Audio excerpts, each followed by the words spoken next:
साथियों, हमारी सरकार किसानों के कल्याण के लिए, खासकर छोटे किसानों के कल्याण के लिए देश के कृषि जगत के हित में, देश के हित में, गांव गरीब के उज्जवल भविष्य के लिए पूरी सत्यनिष्ठा से, किसानों के प्रति पूर्ण समर्पण भाव से,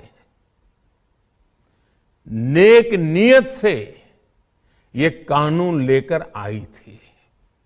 लेकिन इतनी पवित्र बात, पूर्ण रूप से शुद्ध किसानों के हित की बात, हम अपने प्रयासों के बावजूद कुछ किसानों को समझा नहीं पाए।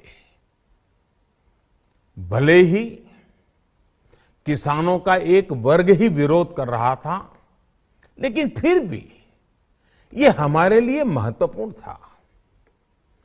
कृषि अर्थशास्त्रियों ने, वैज्ञानिकों ने, प्रगतिशील किसानों ने भी उन्हें कृषि कानूनों के महत्व को समझाने का भरपूर प्रयास भी किया। हम पूरी विनम्रता से, खुले मन से उन्हें समझाते रहे। अनेक माध्यमों से व्यक्तिगत और सामूहिक बातचीत भी लगातार होती रही। हमने किसानों की बातों को, उनके तर्क को समझने में भी कोई कोर कसर बाकी नहीं छोड़ी। कानून के जिन प्रावधानों पर उन्हें ऐतराज था, सरकार उन्हें बदलने के लिए भी तैयार हो गई। 2 साल तक हमने इन कानूनों को सस्पेंड करने का भी प्रस्ताव दिया। इसी दौरान ये विषय माननीय सर्वोच्च न्यायालय के पास भी चला गया। ये सारी बातें देश के सामने है, इसलिए मैं इनके अधिक विस्तार में नहीं जाऊंगा। साथियों, मैं आज देशवासियों से क्षमा मांगते हुए सच्चे मन से और पवित्र हृदय से कहना चाहता हूं कि शायद हमारी तपस्या में ही कोई कमी रही होगी, जिसके कारण दिए के प्रकाश जैसा सत्य कुछ किसान भाइयों को हम समझा नहीं पाए।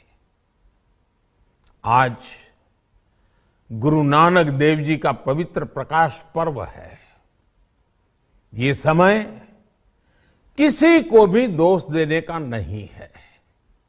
आज मैं आपको, पूरे देश को ये बताने आया हूं कि हमने 3 कृषि कानूनों को वापस लेने का, रिपील करने का निर्णय लिया है।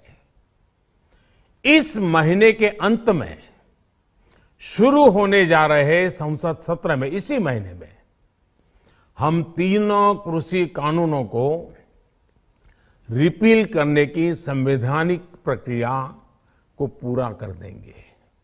साथियों, मैं आज अपने सभी आंदोलनरत किसान साथियों से आग्रह कर रहा हूं, आज गुरु पर्व का पवित्र दिन है।